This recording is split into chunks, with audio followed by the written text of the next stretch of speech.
He smiles, laughs, and plays like any 6-year-old boy. Luca's happy-go-lucky. Yeah, for him, he's happy. I mean, what he loves is to cuddle with people that he loves. Luca DiVito has a genetic disorder called Angelman syndrome. Children have trouble walking, their movements are jerky, and they have persistent seizures. In Luca's case, up to 100 a day. We won't lie and say that there are not bad days. There are good days. It's becoming better and better with time. But some days are very hard. Made harder because kids with Angelman don't speak. He doesn't speak, so he cries or he grunts or it's a lot of noise altogether. The days are challenging. Go back. First, it was a little bit of a mental disability, so maybe he'll go to school, you know, maybe he'll be in a special ed class, maybe he'll live a normal life, maybe he'll be able to do, you know, some of the simplest things, and that wasn't the case. In about 70% of the cases, there's a tiny piece of chromosome 15 that's missing. According to Dr. Laura Russell, that means kids with Angelman don't develop properly. This missing piece and the missing genes affect the brain so that the brain growth actually slows down after birth, and the brain doesn't function normally. On Halloween Day, we found Luca at Victor Dore's School for Special Needs Kids. The costumes were out in full form, the candy flowing freely. His dad says this school has made a world of difference. When he comes here, he sleeps at night. So they must be doing something, right? Because he seems to enjoy it. You see him when he leaves in the bus in the morning. He's extremely happy.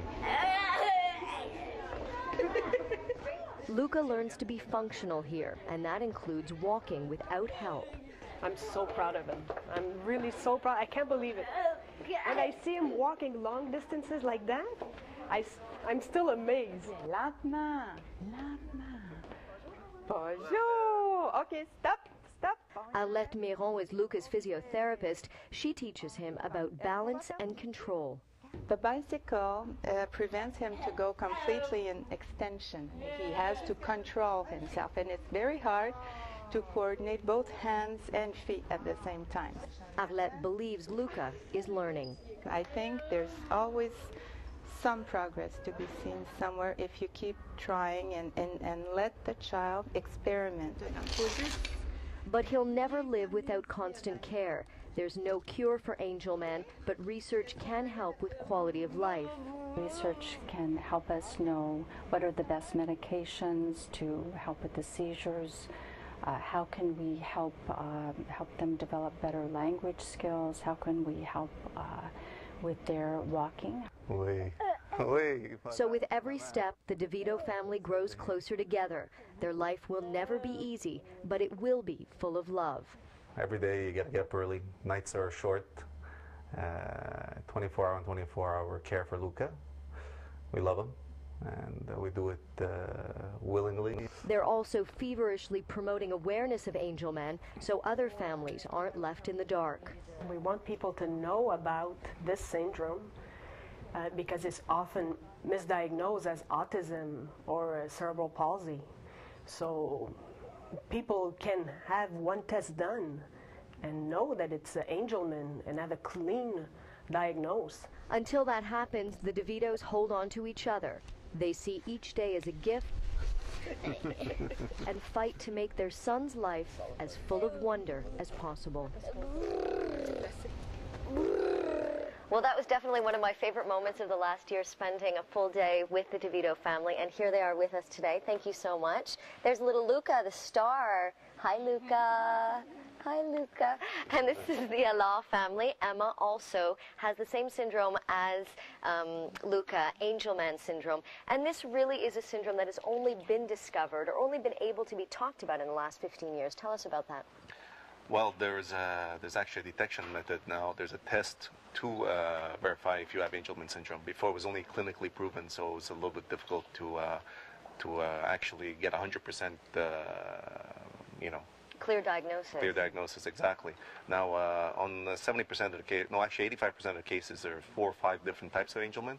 70% are the deletions, deletion positive, as in Luca and Emma's case.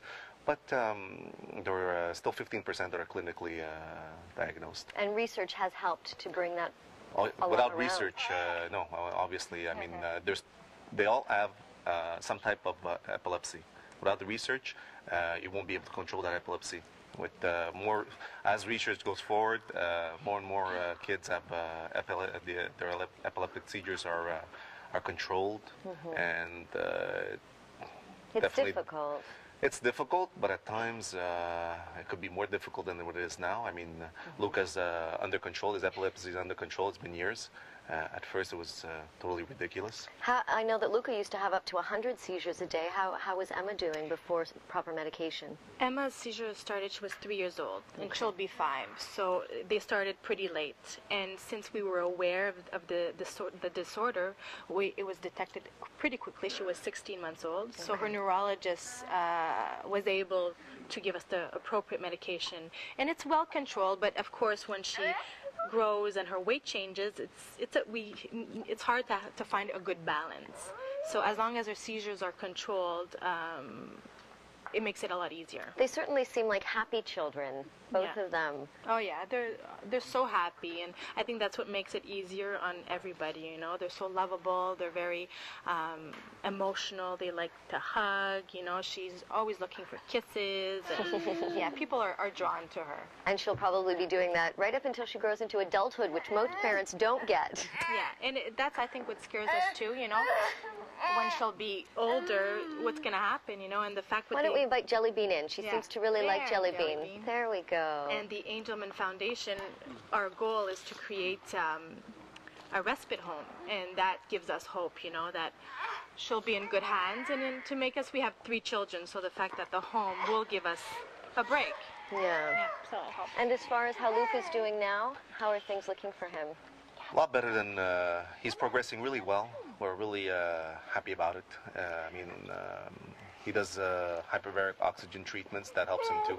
Of course, again, like anything else, you need money, you need funds. The fact there's research always gives us hope. If everything would be a status quo, then at one point you say, what do you have to look for?